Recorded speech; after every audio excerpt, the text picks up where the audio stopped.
BlackBusters. What's cracking, family? What's cracking?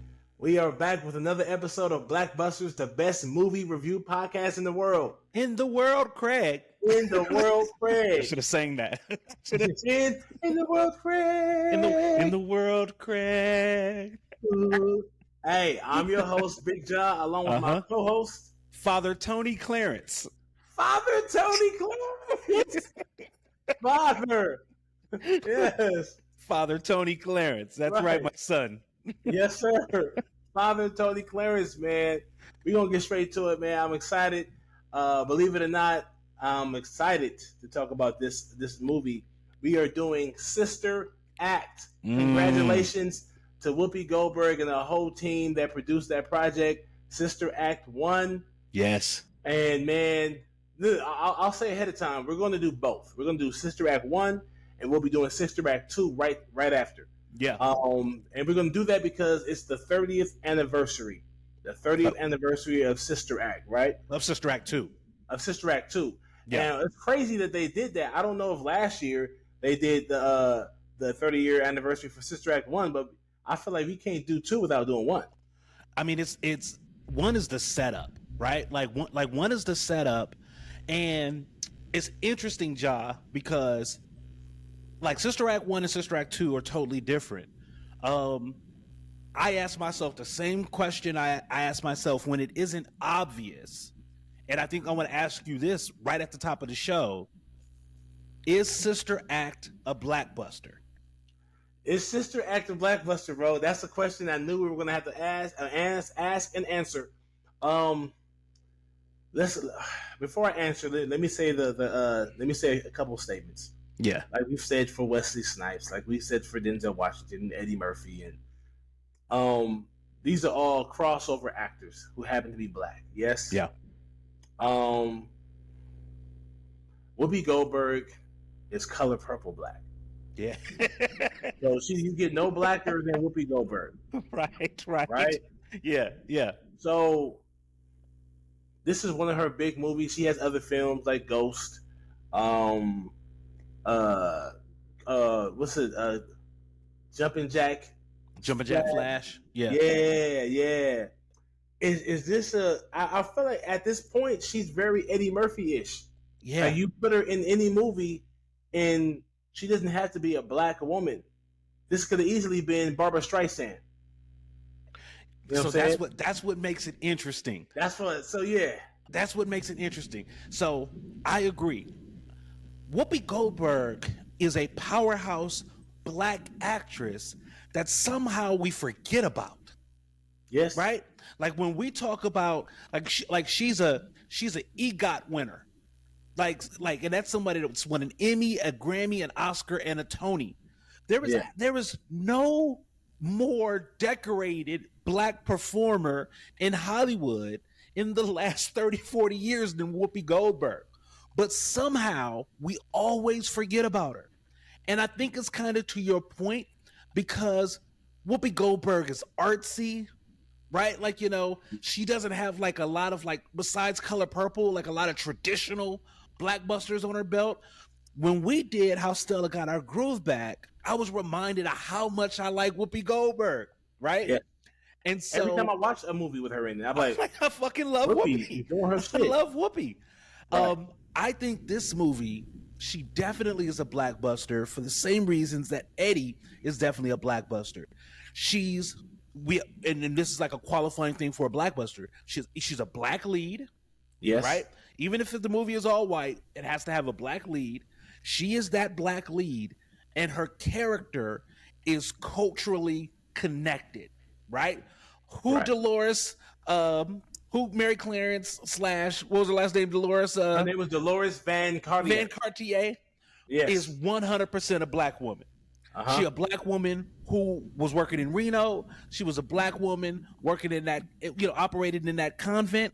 She was black 100% of the time. And I think it is her blackness and her soul that transforms these nuns and the church. And I think for those reasons, we check the box. It's a blockbuster. Even though you can take Whoopi Goldberg out and put another not early 90s, who was doing comedy like that. Like if you had Meryl Streep playing like a street smart girl, right? Like Goldie Hawn or something like that. Like Goldie Hawn, like some sort of white actress that would have been in the same situation that Dolores was in. Meg Ryan. You know what I'm saying? I think Goldie Hawn is kind of like perfect for that, right? Because it's like you could see Goldie Hawn like dating a mobster, right? Yes. You could see her kind of coming into the covet, smoking cigarettes, right? You know, too much makeup on, yes, and maybe loving rock and roll. Right. But I think that it is the soul songs. I think it's Mary Clarence's blackness that make this movie hit. Because it is such a contrast. Her music, she's a lounge singer in Reno, and she's doing Tina Turner. She's doing so many other. She's doing cover songs, but she's singing them and she's performing them with her group as if she's the actual singer celebrity that sung the songs originally. She is for sure a fish out of water when she gets to the convent. And this might be the only time I've ever seen Jennifer Lewis look young. Jennifer Lewis. It might be the first time I ever seen her look like she wasn't somebody's mama already. Right. And it's because maybe they didn't give her any talking lines, but it was good to see her there young and dancing and getting it with Whoopi. Hitting all the moves. Yeah. It was good. Right. Man, so is it the Blackbuster? I think yes, because I know my mother and my aunts and the other black people in the community went to see this film because of Whoopi Goldberg. Yes. You know what I'm saying? Now, mind you might be able to say that about any black lead they're going to go watch. But I think they put Whoopi Goldberg in this film to get everybody to come. Yeah. Same reason why you put Richard Pryor in the movie, because black and white people are going to come. It's because of that crossover appeal that Whoopi has. Yes. You know, like I said, Whoopi she's one of those American personalities like a Will Smith, you know, that like is just Hollywood big. And it's interesting because like even the character that she plays in Ghost is kind of like the same thing. Like for some reason I think people thought Whoopi was an Uncle Tom, or just because, you know, she wasn't at everything black that she wasn't down. But this woman has spent her entire career kind of being the epitome of black excellence. And, you know, maybe she got on The View and The View was more her speed. So she stopped working as much because she was doing The View every day. And that blew up because she was on it, right? You know, that plus, you know, Rosie and some of the other folks. She's been a star since the 80s, man. Yeah, she is. We need to 100% celebrate her more. We need like she is one of the most unique black performers in the last 30, 40 years. Clearly. She makes me feel like, I agree. She makes me feel like Whoopi Goldberg, her career is indicative of her real life personality. Yeah. I think she's just who she is. Yep. She dated a white dude. She probably dated some black dudes too. She dated Italian men. Like she's probably a product of her environment. And I feel like if you talk to her, she's not going to sugarcoat nothing. She's going to give it to you real of exactly how she feels. I think you're right. I feel like the roles that she plays, I never seen a role where I was like, why she agree to that role? I dig that role that she played, even in How Stella Got a Groove Back. That could have easily been Jennifer Lewis playing her sister, not her. Right. You know what I'm saying? But Whoopi Goldberg murdered that character. I dig her. She's funny. She's funny, bro. She's so funny in this movie. A different type of humor that you don't get out of most women. You know what I'm saying? And the thing about it is that it's sassy, but it is still black. Yeah. Right? Like Whoopi Goldberg, especially in Sister Act 1 and 2, and in Ghost, and in a lot of stuff that she's done, is very much a black woman. Like, am I bugging y'all that like there was a vibe that like Whoopi wasn't down? Like, am I making that up? Or was that a feeling that was out there?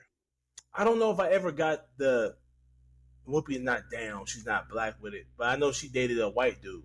You know she dated Ted Danson, and he showed up in blackface. And so even in her movies, the love interest is like a white guy. But here's the thing, that's very common, especially in the 80s and 90s. Mm-hmm. They're going to make even the black male lead is going to have a white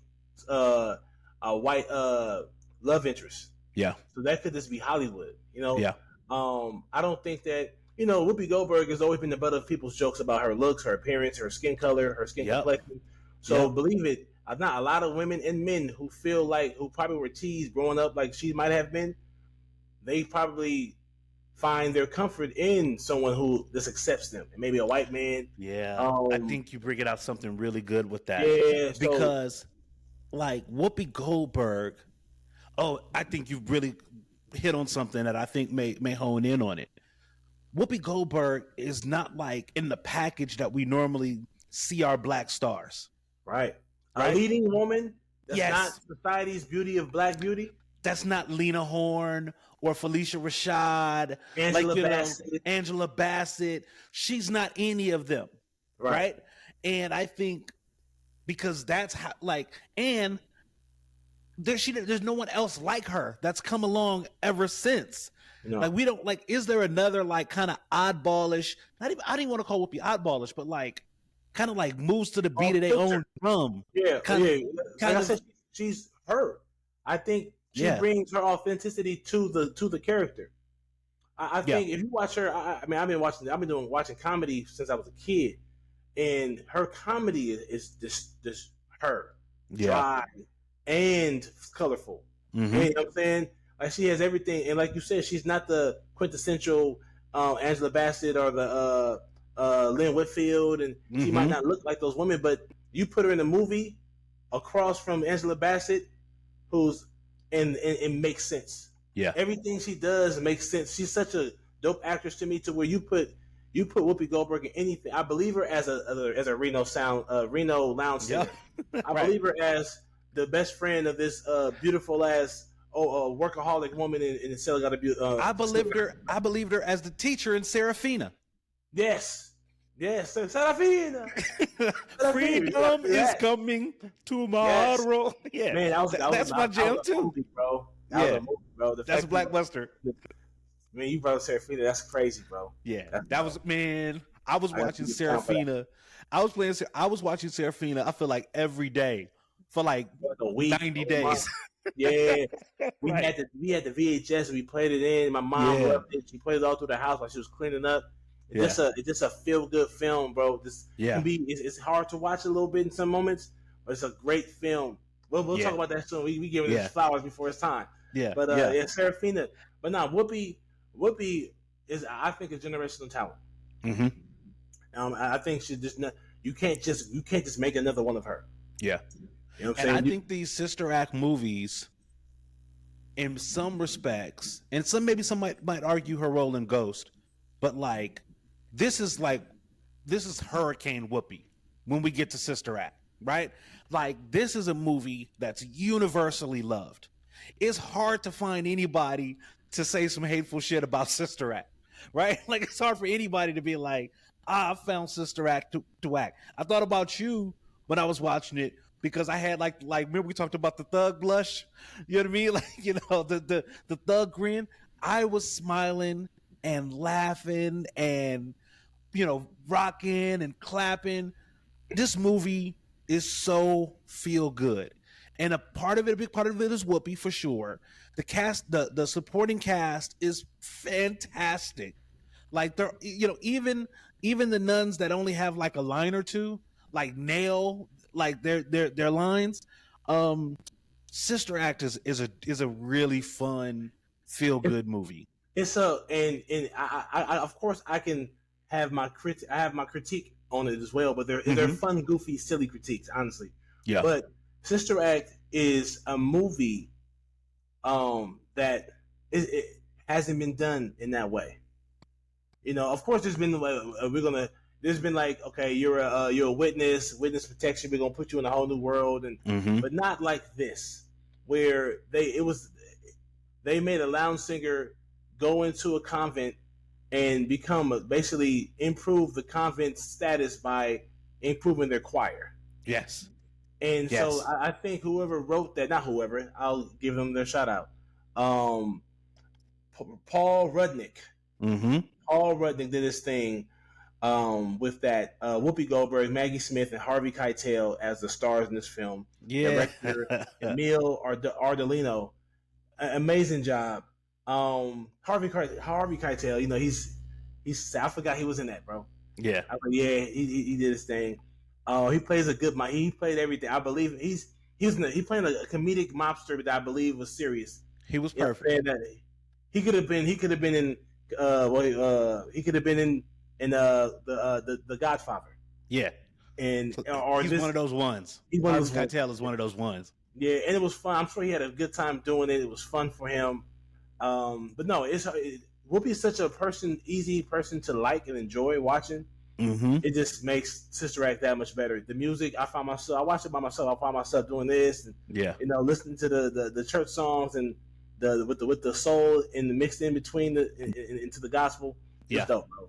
Yeah, I think that and we'll talk about Sister Act 2. I think the movies are different. But they both have the same heart. And I think it speaks to two different eras. Sister Act 2 comes out in 92. I'm a preteen. Sister Act 2 comes out in 93. Sister Act 2 came out in 93. And Sister Act 1 came out in 92. At least my Wikipedia says it came out in 92. The first one, the first Sister Act. And so, I'm still a young guy, but like we were talking about when we were talking about the Temptations, these songs still matter to me. Right? Like the songs that they chose are the songs that my grandma used to play in the house when she was cleaning, and that, the oldie station still used to play. So it's almost like they're cheating with this movie. I mean, you've got Whoopi Goldberg being Whoopi.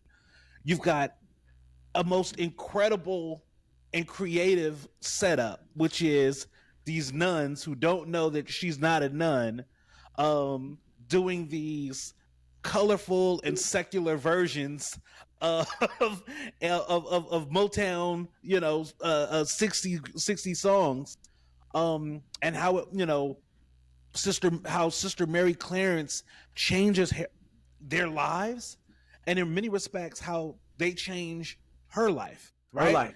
And it just balances out really well, well. I like how, I will say this, I think it's far-fetched to say a woman witnesses a murder, so let's hide her in San Francisco in a convent. Yeah. But for the sake of the movie, for the sake of the story, that's dope. I do a lot of content where stuff doesn't make sense, but I still make it.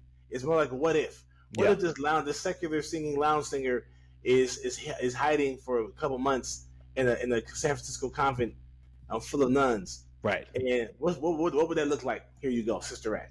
Yeah, that's one of those classic Hollywood elevator pitches, right? Where just once somebody gives you the premise of the movie, you got it. You want the way you just explained it, Ja, is Reno, lounge singer witnesses a murder from her mobster boyfriend and has to hide in a church convent and pretend to be a nun, and forms a choir. That's I get it. It's perfect. And it just was executed well. Like the little shy, let me get redhead, to the little redhead, okay, so Sister Mary Patrick was the big one, or the kind of the thick one, and then you had Sister, which one was the cute one? Mary Robert, right? And they were perfectly cast. They were perfectly cast. I just loved it. And then Maggie Smith as the Reverend Mother, she played that Mother Superior, right? She played that role well. I mean, it's one of the most perfect casted movies I think I've seen in a while. Yeah, I believe it. And Mary, Mother Superior just had, neither one of them wanted to be there. She didn't want Dolores to be there, and Dolores didn't want to be there. But she did it out of the kindness of their heart because they kind of persuaded her that the the priest kind of talked her into it, and Bill Nunn, who plays the detective that had her there, Eddie Souther. He said, "Hey man, this is your life here. This no one's going to look for you here." And he was right. No one looked for her, but until she got popular. Yeah. And she did so much good for the neighborhood that they put the local news on her. A nitpick. How come nobody trimmed my man Bill Nunn's mustache? like 92. Damn that mustache. I mean, his mustache was thick. It was unkept. It was Bass Reeves on the side. Right.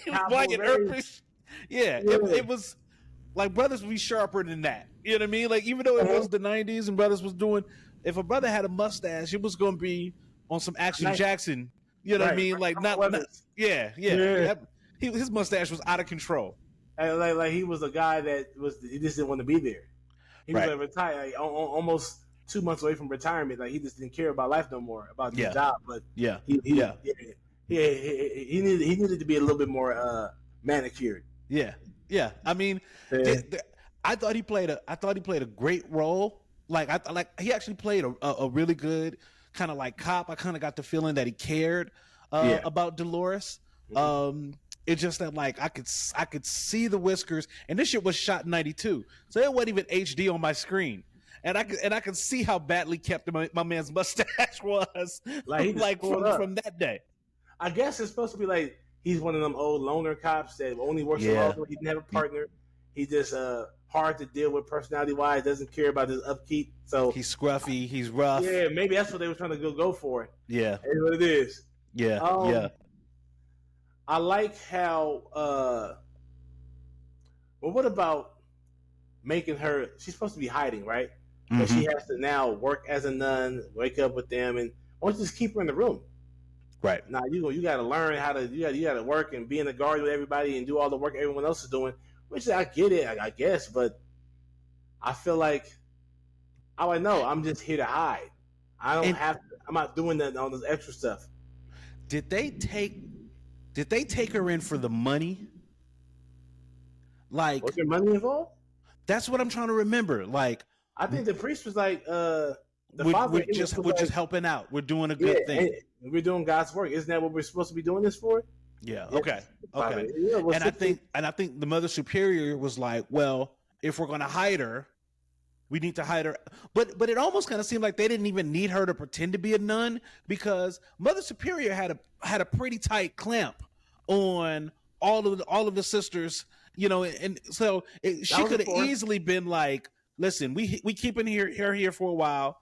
Don't nobody bother her. Don't nobody say nothing. And nobody ask no questions. And nobody asked no questions. And the movie could have totally gone that way and been legit. Like, they didn't have to hide her. But I think maybe it was let's try to. I don't even think they were trying. No, like I don't even think they were trying to convert her. I don't even think there was a lesson like we're going to rehabilitate this woman while she's here. I just think that like.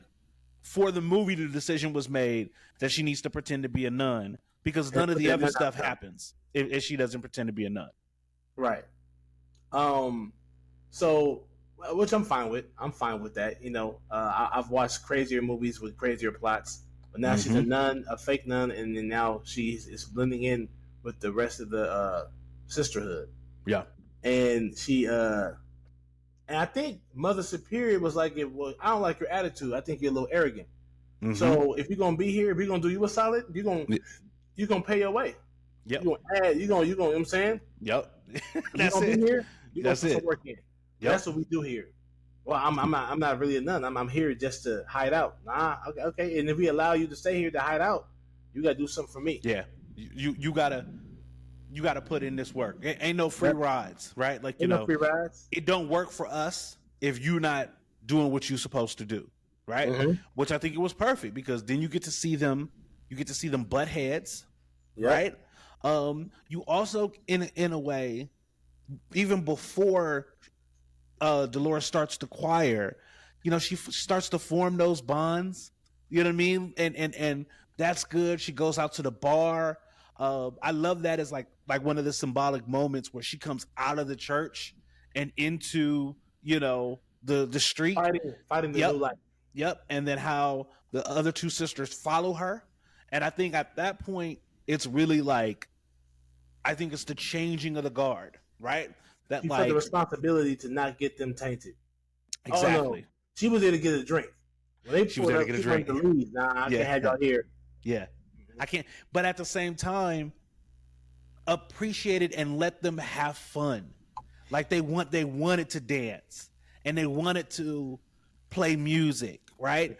And I think she recognized that and kind of like indulged them a little bit. And then ultimately, like now they're like her deputy 1 and deputy 2, right? Like Sister Mary Clarence goes out into the world and she does things. You know, Sister Mary Clarence isn't afraid.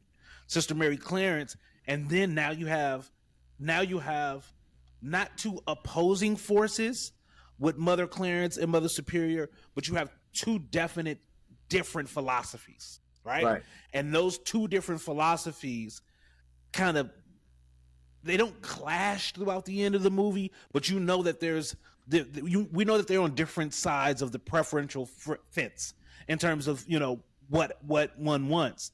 And then Mother Superior makes the decision that like, you're going to sleep and you're going to sing, and puts her with the choir. And that's exactly where Mary Clarence, like, she doesn't know that's where she should be, but that's exactly where she needs to be. And then she gets to cooking. And there's a scene where she's in their bedroom and Mother Superior is leaving her room, and it's like, you're here for a reason. Mm-hmm. God sent you here. Yeah. Yeah. So this movie is such a dope duality there, where she feel the ladies there, even the older nuns, appreciated her being there. She just spruced up the personality and the whole energy of the convent and the church. You know what I'm saying?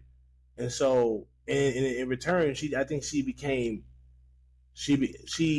left as a better person. She left as a better person. And she really had genuine love for the people there. 100%. You know what I'm saying? Like 100%. What's interesting about this movie, and I can't wait, I'm excited to talk to you about it. Not even know if like we'll talk long about it, but this movie never addresses race. Hey, bro, I was gonna bring that up. It never addresses race. It leaves it up to us to just know, right? Like Whoopi's the only black nun, and nobody ever mentions her race. She is very much a black woman, acting like a black woman. Nobody mentions her race. The belief that she can go out into the community and form these bonds, but nobody mentions her race. And it's interesting because I normally don't like that. Like, I normally just want to be like, keep it 100. Like, she, you know, but it works in this movie. It works in this movie without insulting my intelligence. And I think it works because they're nuns. Boom. You know what I'm saying? If this was like, that's a great point. I don't think the issue with Mother Superior or even the older elderly nuns had an issue with her because she was black. Right. I think they don't like change. They've been here for years and they don't know who this woman is out the blue, just pulling up, and she doesn't act like a nun. Her energy is different. She doesn't talk and smile like a nun. She's too loud. She talks out of turn. So they had a problem with that. Had nothing to do with her race, and I'm okay with that. Yeah. I will say I do. There are times when I watch a movie and I'm like, okay, they're not gonna bring up the race thing. It don't even have to be a bad thing about race. Mm-hmm. You know what I'm saying? It could just be like, okay, this is a situation where I think they purposely were saying these are women of the cloth. They don't even see race, or they see race, of course, but race is not a factor in how they treat somebody and how they deal with someone. And even as a black person, if I was in the room, I would be like, to inject race into this story takes a little bit of the heart out of it, right?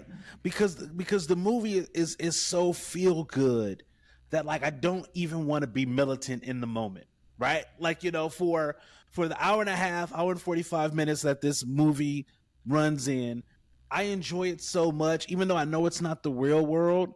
Right. But like, I'm enjoying it. If you don't want to bring up race, don't. Right? Mm-hmm. You know, like the same way, you know, if you were like hanging out with some guys, some white guys, you just happen to be hanging out with them. Maybe you were, you know, your flight got delayed, so you went to the Delta Lounge to chill, and like, you know, three white guys who was supposed to be on that flight, and y'all just, you know, in your flight was delayed for hours, and y'all just got to kicking it and chilling and laughing, and they play college football, and you play college football, and they're in the movies like you're in the movies. Like, nobody have to mess it up by being like, man, what a great conversation between this black guy and these other three guys. Like, you don't need it. I've like been there. Yeah, I've exactly. been there. And so that's the situation I think this movie is. Talking to a white dude or a couple of white guys, and the conversation had nothing to do with the questions asked from them to me, or vice versa. It didn't have anything. It wasn't race based. I remember going to the pier a couple of weeks ago for my mother's celebrate my mother's birthday. We did like a dinner boat party, right? Mm-hmm. And when I pulled up to the parking lot, I see my brother outside standing next to these two white dudes. And so I pull up to him and I park, and then he introduces me. This is my little brother. And my brother walks off because I think he got a call to help somebody get out of a car. So he walks off. So now I'm sitting there with these two guys who I just walked up and met in 30, 40 seconds. And they ask questions. Hey, man, so what do you do? Well, I'm a filmmaker. You know, I do content creation, and I'm a stand-up comic. Oh, snap. We're going to see such and such tonight. He said, have you ever seen this show? And they was asking me about another comic, and I said, yeah, I know him. Oh, you do? Mm-hmm. Okay, yeah. So we sat there and talked for 20 to 25 minutes, man. And yeah, these two white dudes, and they look like they're not from where I'm from. Right. You know what I'm saying? Clearly. Right. And I never felt like there was any weird energy. There was this, oh, you do this, you do that. Me and my buddy, we own this coffee shop over here. He also has another such and such. I'm a retired firefighter. It was just a regular conversation, and it never felt weird. And sometimes you get that. You run into a non-black person or a person of a different race, and then you're having a conversation, and it's like, you can tell they're not used to talking to black people. You know what I'm saying? And you can feel it. I didn't feel that at all. I think that's what this movie represented. This movie wasn't about race. It was about people. It was about people second chances. It was about not judging a book by its cover, and the cover isn't the black cover. The cover was just her background, her lifestyle. That's what she had a problem with, not her race, but a lot of people looked at her like she's not really a nun. It's her lifestyle is what we have an issue with. You know? And even then, I felt like Mother Superior wasn't really judging her. It was just kind of like, look, people are shooting at you. You know, if you hear, you have to abide by the rules, right? I think like Mother Superior's biggest beefs were, you know, you can't be here doing your own thing. You can't do what you want here. We're here to serve. Yes, and I'm here to protect these women. Mm-hmm. And I think another important conversation was after, you know, Mary Clarence gets the choir going, right? And when Mother Superior kind of announces that, you know, she's going to be leaving, and there's that conversation between Mary, well, you should stay, you know, these things, you can keep it going. I just started it. You kind of, you know, could keep it going. And she was like, you know, like, it's easy for you to say, cause you're going to be gone. Right? Like, you know, you leaving, like, we put our life into this. Right. And so it's not just as easy as kind of like keeping it going. Right. Like, you know, you've come in and, you know, and she says, like, you know, you've convinced these women that the world out there ain't as bad as you and I both know it is. Mm-hmm. Right. Like, we know what's really real out there and what they facing out there. And so, you know, while you're getting your singer rocks off, right? Mm-hmm. I got to deal with the reality of that. When you're gone, these women are going to go into a world that they're not prepared to minister to. Right. And I love the counter argument, you know, from Mary Clarence, which is, but you need to be the light in the world. Right. And I think like that is, like that's the way the church operates in this movie is the way I would like church to operate everywhere. Mm-hmm. And it doesn't, but I like it. I like that. I like that, they opened their doors and became a part of the community. You don't see that, especially from the Catholic Church, much anymore. Right? Nah, they stay up in there. Yeah, they stay up in that church. Mm-hmm. And when she was saying, the world might not be as good as people as they might think it is. We know the truth, but that's what we're here for, right? That's what you're here for, Mother Superior. That's what everyone is here for. Mm-hmm. Outreach. We know this not necessarily the safest, but we should be willing to take that risk. Yeah. You know what I mean? Yeah. And Mother Superior is just set in her old ways. She's traditional. She doesn't trust. You know what I'm saying? Anything that's not part of the book, the Bible book, that she doesn't even entertain. She doesn't like change. No.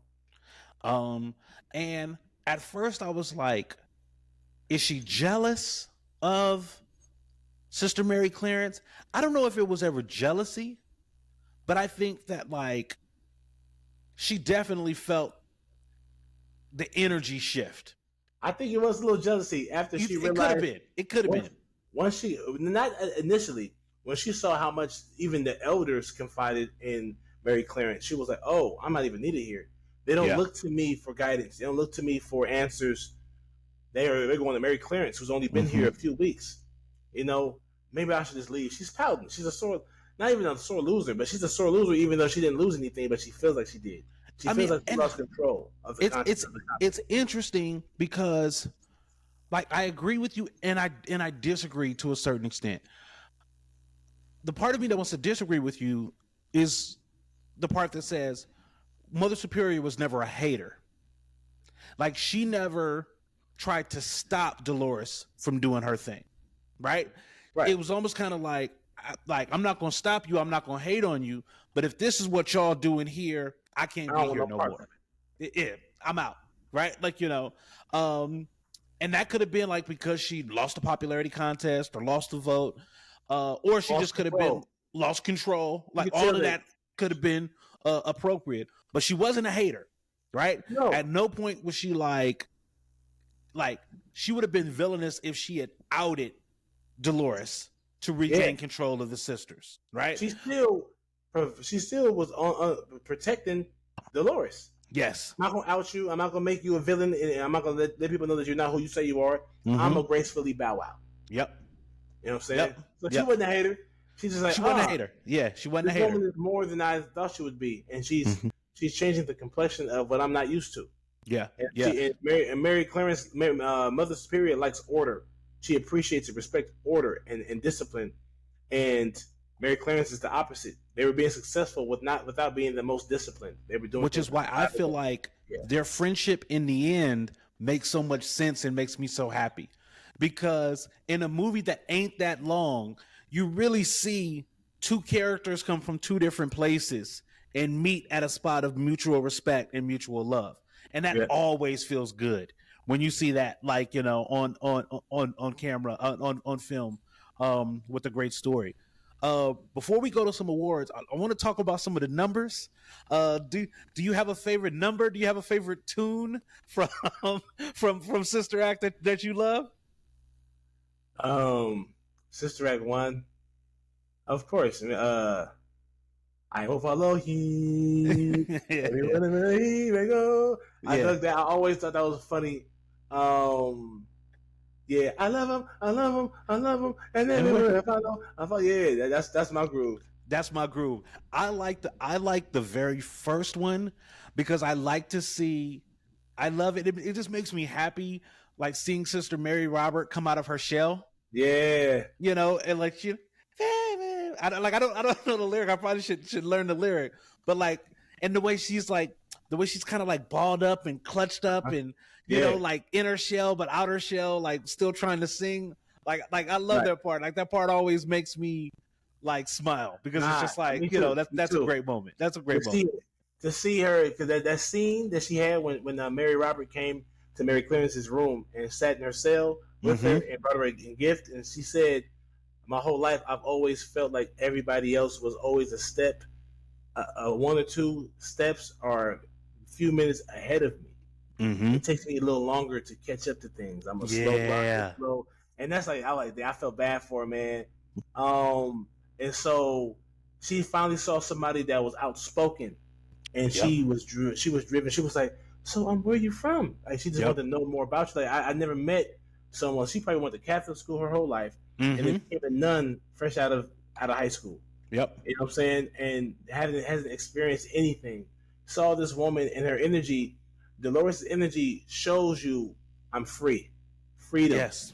And she wanted that, or wanted to be a part of, not necessarily free, but wanted to know what it was like to be something other than what she was.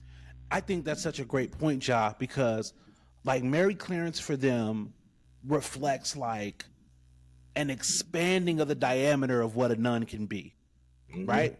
Like, these women are devout nuns. They don't want to leave the faith, right? They don't want to not be nuns. They want to be more in the work, in the service than what they currently are. Right. And Mary Clarence would be like, well, if she's a nun and she's the way that she is, and she's fun and she's vibrant and she's, you know, I want to be like that. I want to be like that. I want to be that kind of nun, right? I want to be that kind of nun, which was great and very believable. You know, when Sister Mary Clarence gets caught up by the goons and scooped up, like, I love the way the convent was ride or die. You're forgiven. Yeah. I forgive you. That worked. Normally the part would be kind of cheesy, but I could see the goons like, you know. No, so I can't do this. You got to do it, bro. Yeah. None now. She's the woman of the cloth. And Harvey Keitel's character was like, that's Dolores. What are you talking about? It's Dolores. I know her. That's Dolores. I can tell you, she ain't no nun. Like, you know, like that part was perfect. And then, like, you know, they rescue her. It's a great moment. They sing for the Pope.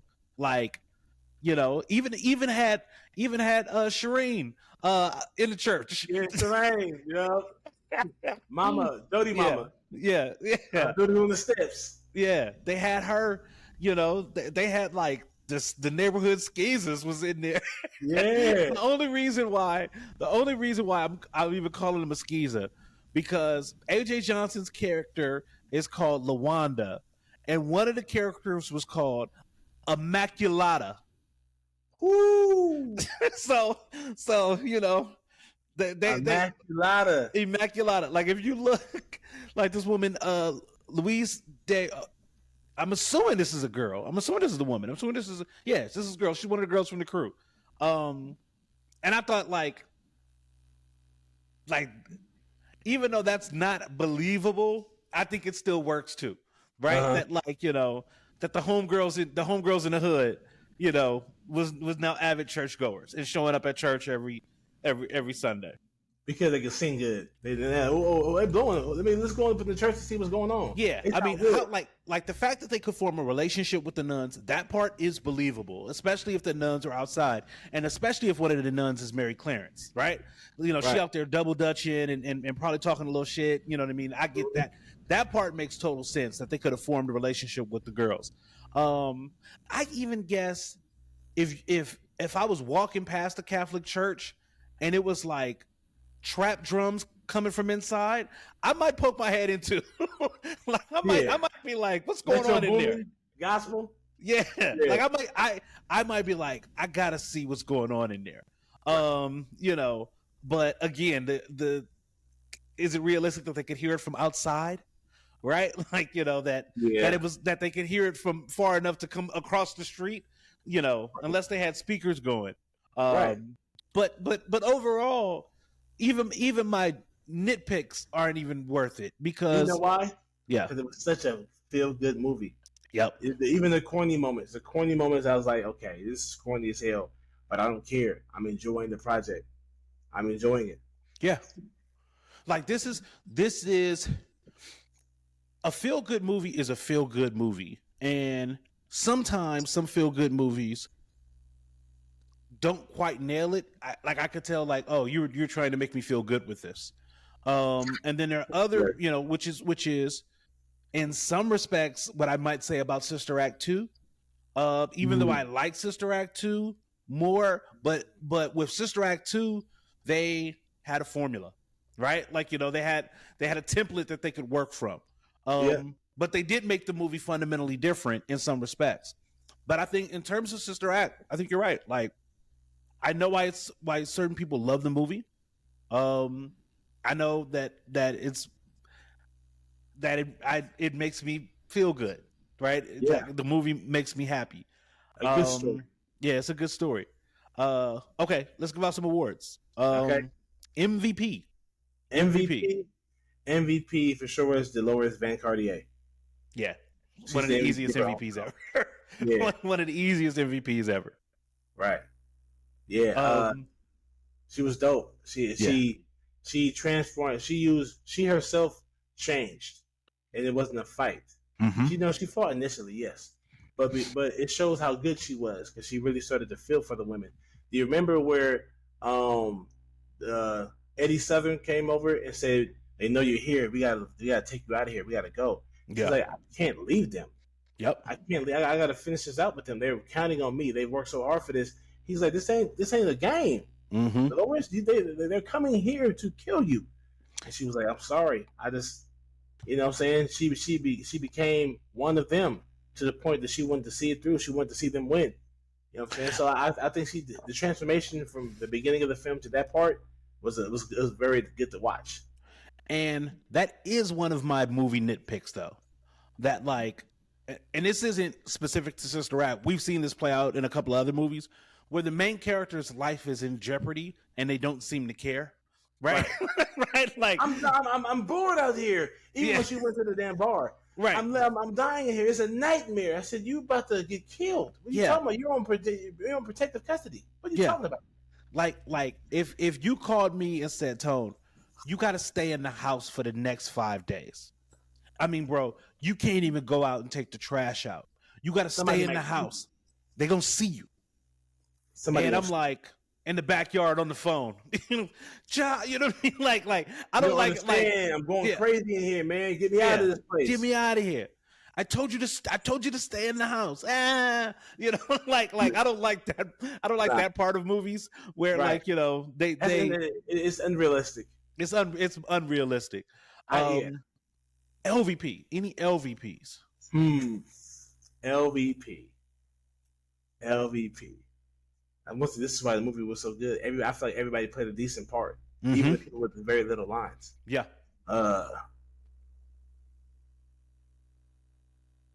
Dang. I don't know. LVP. I've got an LVP. Here we go.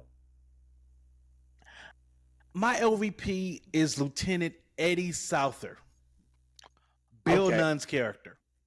There we go. And I tell you why. I kind of feel like I know where you're going with it. He was careless. He knew that there was a mole inside of the precinct.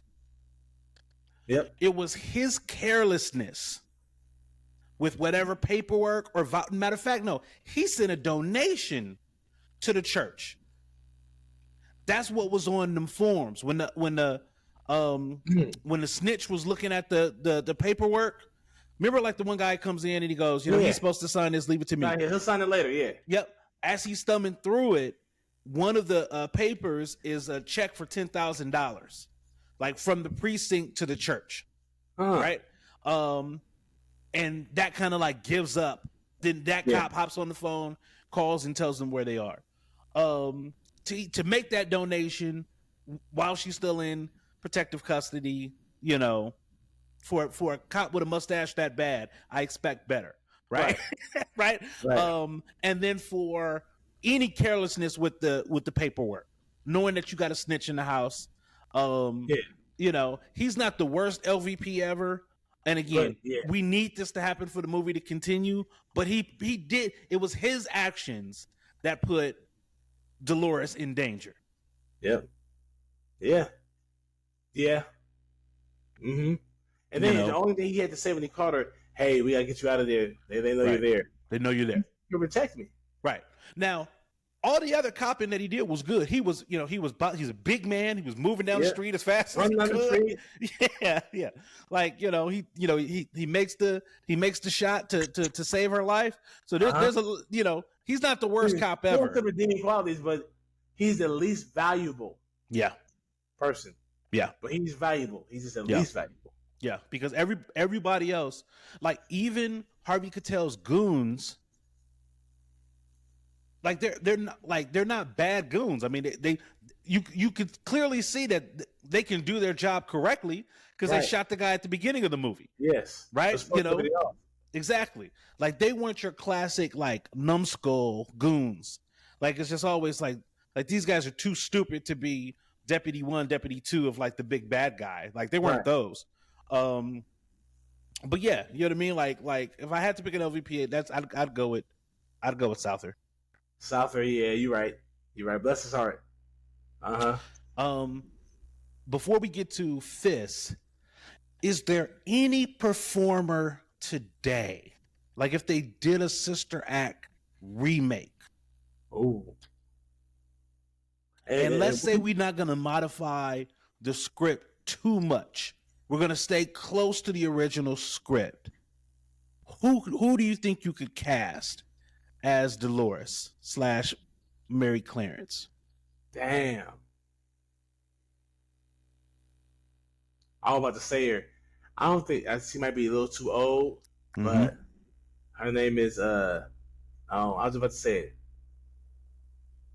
You know who I think could pull it off while you're still thinking, or unless you got it?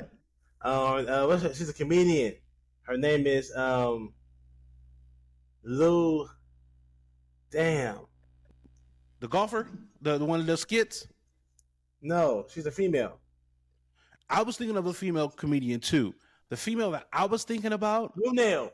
Lunel's too old. She's too old. Okay. And Lunel's, whatever's going on with Lunel's adenoids and her tonsils, like Lunel ain't gonna be able to sing a note. The comedian that I thought could do it was Tiffany Haddish. Yeah. I think Tiffany Haddish could play Sister Mary Clarence, like in an updated, maybe even more vulgar version of Sister Act, right? I think that like Tiffany Haddish, I think is perfect in that role. Maybe not. I don't know. Like I see it. There's a charm that Whoopi has that Tiffany Haddish doesn't have, and so. But can she portray that? Could she possibly? I think she could portray the fish out of water. To show us something different than what we're used to with her. Yeah, I think actually like I'm like, it's not that I'm not a fan of Tiffany Haddish. I just think I think Tiffany Haddish has haters, but I also think that she's it's a gimmick. Like it wasn't like. She needed more time to bake. It was kind of microwave to success, right? I found her. You think so? I used to watch Tiffany Haddish when on I Love the 90s. Remember I Love the 90s on VH1? Mm-hmm. She was one of the comics that used to kind of like chime in on a thing. And I thought she was hilarious then. And I used to see her in a couple of comedy clubs and thought she was hilarious. Like I've always thought that she was funny. I liked her stick. I once did comedy with her in a Minchie's in Northridge, right? So I know that she's kind of got it out the mud. But when she blew up, I think she did blow up quick. And something happened there where she went from being like the darling to I'm so tired of Tiffany Haddish. And I don't know exactly how it happened, but it happened. But I do think that she'd be perfect to play Mary Clarence in Sister Act. Yeah, I can see that. I can see her playing Mary Clarence. I can see a younger Monique as well. Yeah, a younger Monique would have been perfect. Like a younger Monique, like mid-30s. If I had to go younger than Tiffany Haddish, I don't know who's quite out there that could pull it off. That would be interesting. Like that would be younger than Tiffany Haddish. like if we go younger than Tiffany Haddish, like let's say we're trying to, you know, let's say instead of old nuns, it is a Catholic boarding school, an all girl Catholic boarding school, and so we're looking at like high school or college aged, right? I don't know if we can go that young. If there's any talent that we think could go that young, maybe there's the little girl that played in This Is Us, who played Deja in This Is Us. I don't know if you're super familiar with that. And then what's that girl that was in Swarm? That movie, Swarm. Oh, you talking about Fishback? Yeah, Fishback. Yeah, I could. For some reason, I think she has the look and she's got the comedy kind of like chops. Like I could see her doing that too. The comedy, I haven't seen that just yet. Yeah, if she can pull off the comedy, but she got chops. She do almost everything else that I've seen. Yeah, that's perfect. Yeah, or another person who's not even a stand-up comic, but she's such a dynamic actress, Regina Hall. I mean, that to me, I can see her being a cocktail, a lounge singer. Yes. You know what I'm saying? And then she gets out there and she's like, I'm not about to put this on. I'm not putting this on. What are you talking about? Ja, that is, out of all the scenarios that we imagine, that's the best. Like, that's the best movie. She's so strong. That's the best outcome. She's hilarious. Yeah. You know, that's the best option. I like her even more than in that role, more than at first I was with you with the whole and I'm still with you on the Tiffany Haddish. Yeah. But Regina Hall is just going to do it so much better. Because I think that Regina Hall will save the wholesome nature of the movie. Right? Yeah. Like if you go with Tiffany Haddish, you're making a raunchier version of Sister Act. But if you're like, listen, we're kind of like trying to do a Coke Zero, Coke Classic. We're trying to stay as close as we can to the original recipe. Mm-hmm. Regina Hall, hands down. Okay, awards. We established that this movie is a blockbuster. 5-1. This movie is a strong, solid 3. Woo! I thought you were going to go higher.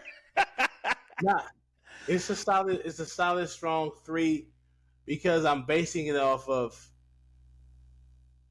on the rewatch as a man. I loved it. I know you probably thought I was gonna go higher. Yeah. I think it's a big 3. I get you. I get you. And because of I think here's the thing. I'm gonna say this. And I'm gonna say this. I said it twice. I'm gonna say this. And I'm gonna say this. I'm gonna say that. And I'm gonna say this. Yeah. I think Sister Act was a great film. A very, very, very, very good film. Mm-hmm. But I feel like it could be done better now. That's great. That's great. And that's great. I give it 3 because some stuff I wouldn't want to touch. Yeah. Some stuff I wouldn't want to touch, and I'm okay with it never being touched. It's not like it has to be redone. Mm-hmm. It has to be done better. But some of the acting, some of the gags, some of the not acting, but some of the like the things that didn't make sense. It was a comedy, but it was kind of too comical at times. Yep. Everybody is just is silly. Yep. Except Mother Superior. I wonder if it could be done. Not necessarily. It didn't have to be touched at all. But I give it a strong 3 because if someone says they're gonna they're doing a Sister Act redo, I'm like, huh. Sometimes when I hear that, I'm like, don't redo that. Keep that the same. Leave that alone. Yeah. Don't make another House Party. House Party did not need to be redone at all. Right. But Sister Act could, if someone wants to touch it, take a go at it. Yeah. I give it a strong 3. It's a winning recipe. I'm not fighting you on the 3. My big debate is 4 or 5, right? Ooh. And so I can take everything that you said about why you rank it as a 3 and totally agree and just go like, but I like it, right? Like, you know, and be solid in terms of 4. The reason why I flirt with 5 is there's very few movies that are blockbusters that unify America and beyond globally.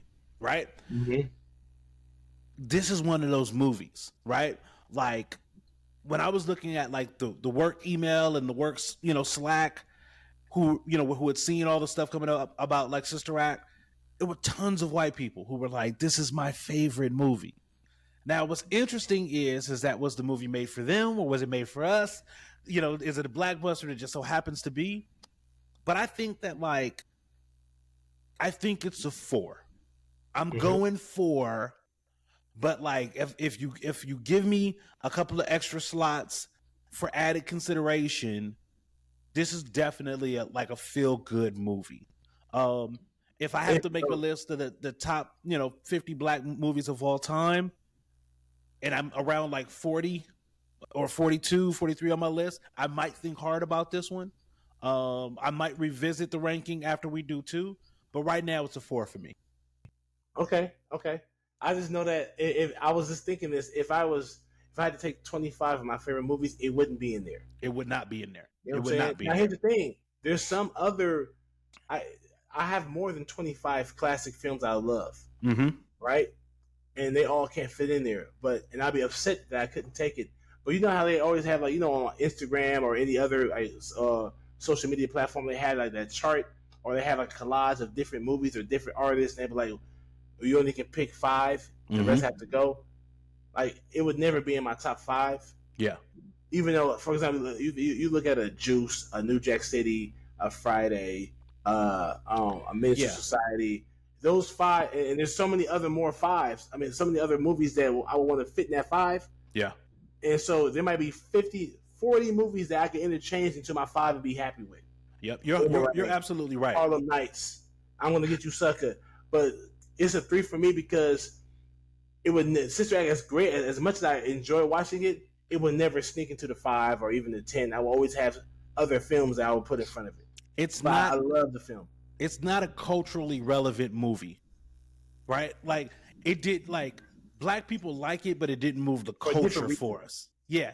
Right. Like, we're proud of it. We'll take it. We'll put it in the catalog, but black people don't quote Sister Act like they do Friday, or like they do 5 Heartbeats, or like they do House Party, right? Like, it's beloved, but it didn't move the culture, right? Like, people didn't change the way they talked or moved or interacted with as a result of seeing it. So it's a great movie. It's an awesome feel-good movie.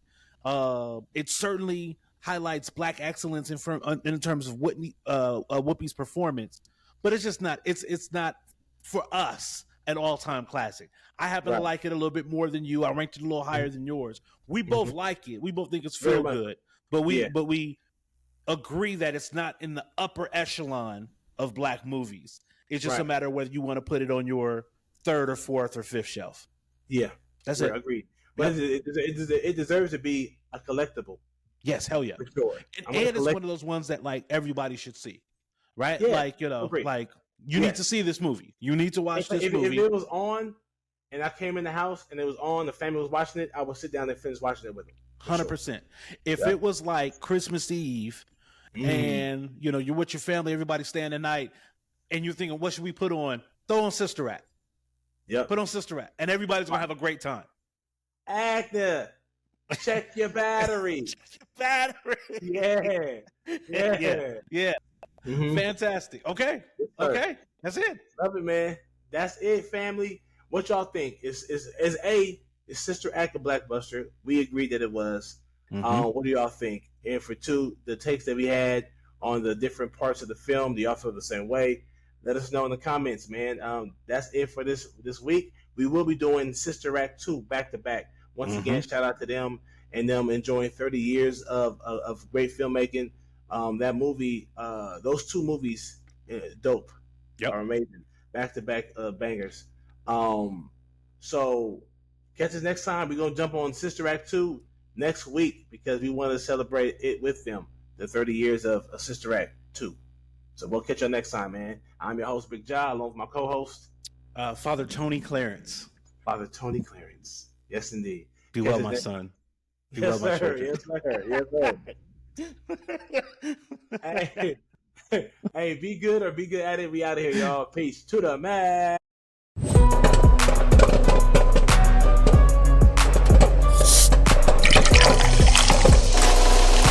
BlackBusters.